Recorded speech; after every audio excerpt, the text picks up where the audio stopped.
जय हिंद दोस्तों, आपका राजीव स्टडी सेंटर में स्वागत है। वीडियो को शेयर एंड सब्सक्राइब करें, बेल आइकन की बटन को दबाएं।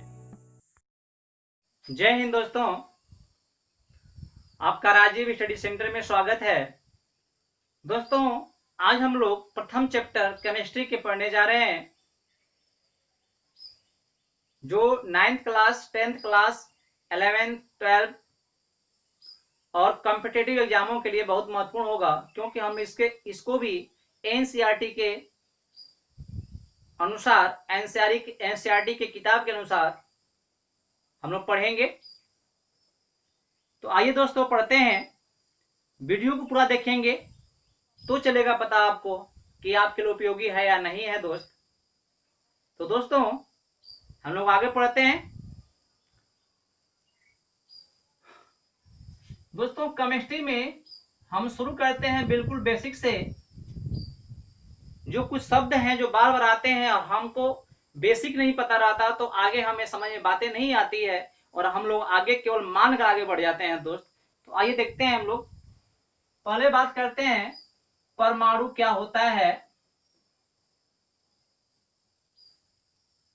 और अणु क्या होता है दोस्त। अणु क्या होता है? परमाणु को अंग्रेजी में हम लोग एटम बोलते हैं दोस्तों, और अणु को हम लोग मोलेक्यूल बोलते हैं।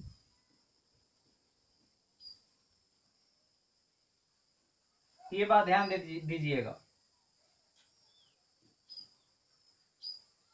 परमाणु को एटम और अणु को मोलेक्यूल बोलते हैं, दोनों को ही कण बोलते हैं।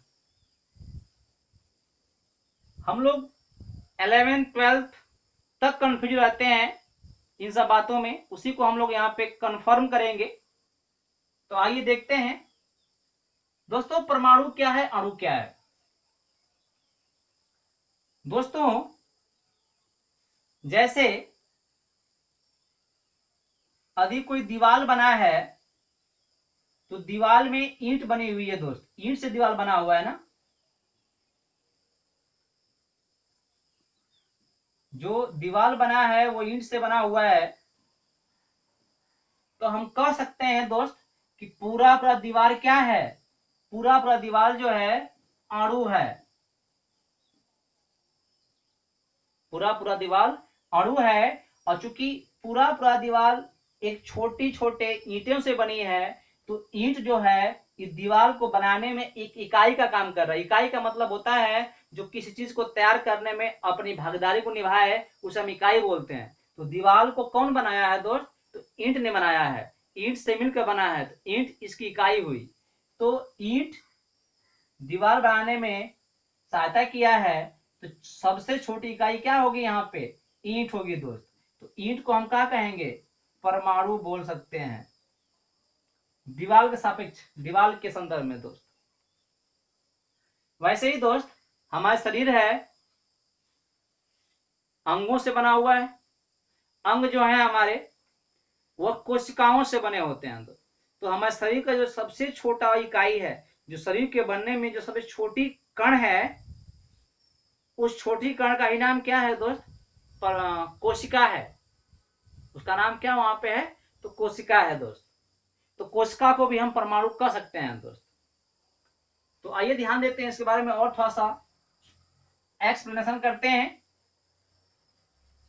दोस्त। अगर एक ईंट की बात करते हैं, केवल एक ईंट की बात करते हैं,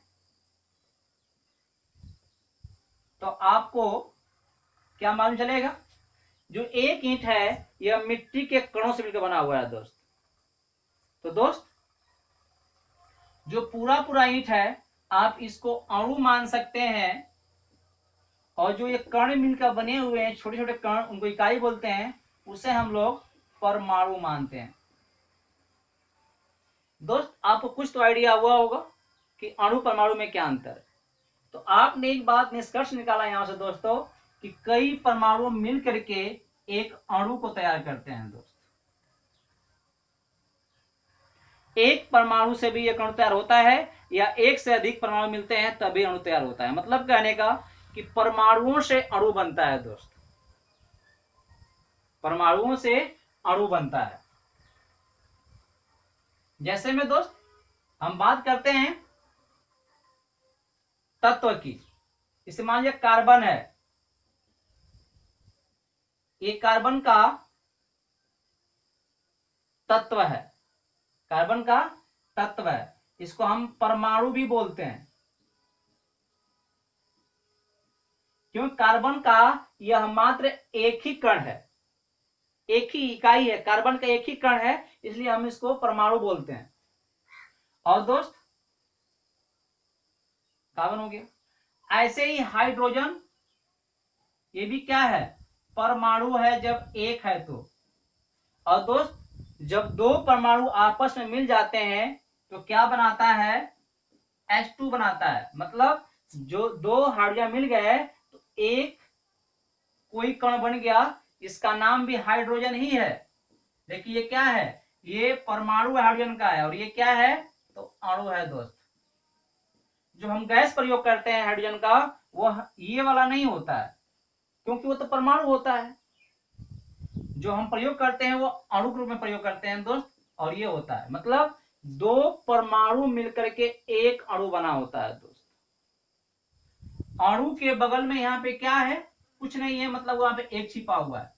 तो कितने अणु है, कितने अणु है पता करने के लिए हमको उस अणु के बाएं साइड अंक देखना पड़ता है। अगर यहाँ पे केवल H2 है दोस्त, इसका मतलब कि यह हाइड्रोजन अणु का एक कण है, परमाणु का नहीं, हाइड्रोजन अणु का एक कण है दोस्त।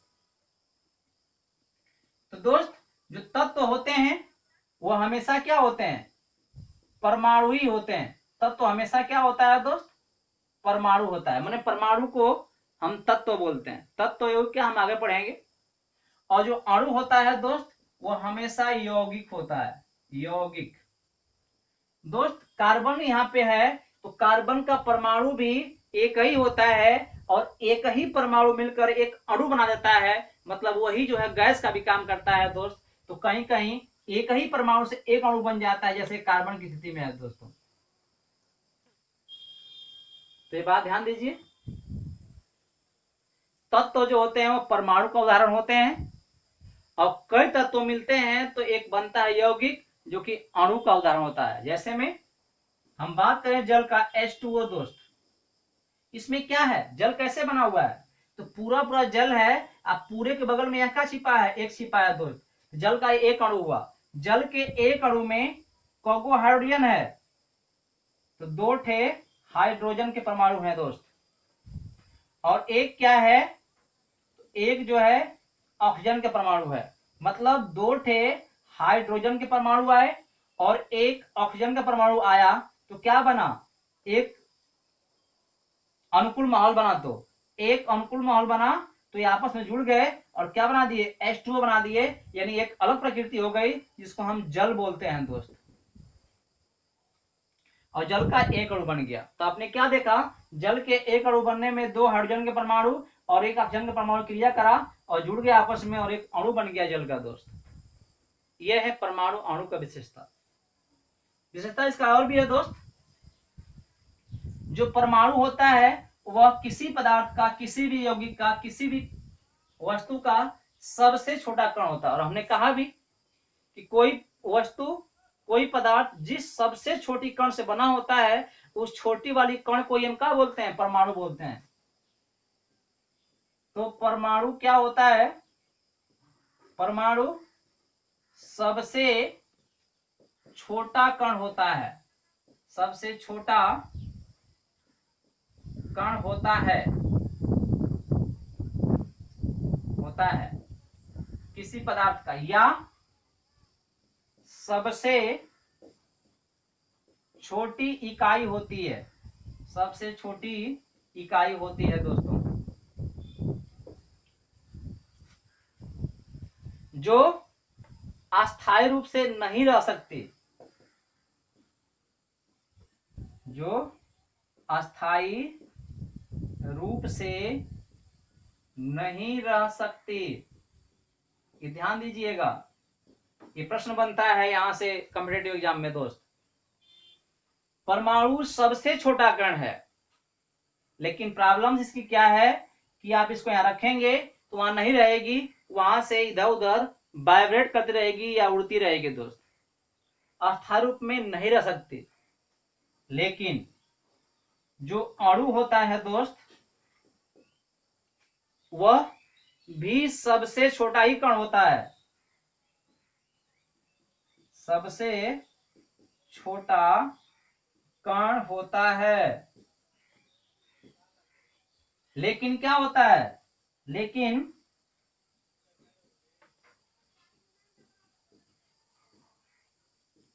अस्थाई अवस्था में रह सकता है दोस्त, अस्थाई अवस्था में रह सकता है। जैसे कि हम बात करें, उदाहरण लें, ईंट की बात करें दोस्त, तो पूरा ईंट काफी भारी हो गया है इसलिए उड़ेगा नहीं, लेकिन वो भी तो एक इकाई है, तो वो अणु कहलाएगी। और चूंकि उसके अंदर जो छोटे छोटे कण हैं, अगर उनको हम फोड़ दें, उसको हम भंगुर कर दें, तो कण क्या होंगे, हवा में उड़ जाएंगे। छोटे कण तो वो भी हैं। तो दोस्त ऐसे ही प्रश्न आता है, प्रश्न पूछता है कि परमाणु है, ऑप्शन दे देगा, सबसे छोटा कण जो अस्थायी अवस्था में रह सकता है, सबसे छोटा कण जो अस्थायी अवस्था में नहीं रह सकता दोस्त। तो अस्थायी अवस्था में नहीं रह सकता, ये उत्तर होगा हमारा। अगर अणु दे देगा तो कह देगा अणु सबसे छोटा कण है जो अस्थायी अवस्था में रह सकता है, अस्थायी अवस्था में नहीं रह सकता दोस्त। तो अस्थायी अवस्था में रह सकता है, यही हमारा आंसर होगा। तो आपको परमाणु अणु के बारे में कुछ जानकारी हुई दोस्त, क्योंकि बेसिक था। अगले वीडियो में हम पढ़ेंगे कि परमाणु की बनावट क्या होती है दोस्त, परमाणु के बारे में सिद्धांत कैसे कैसे सामने आया दोस्त, और हम लोग ऐसे क्रम में आगे बढ़ते जाएंगे और ठीक एनसीईआरटी के हिसाब से पढ़ेंगे दोस्त। और पढ़ेंगे रासायनिक समीकरण कैसे बनते हैं, कैसे यौगिक बनते हैं, सूत्र कैसे तैयार होता है दोस्त, इत्यादि हम पढ़ेंगे। फिर अगले वीडियो में मिलते हैं दोस्त। ये केवल इंट्रोडक्शन वीडियो था, तो अगले वीडियो में मिलते हैं। धन्यवाद।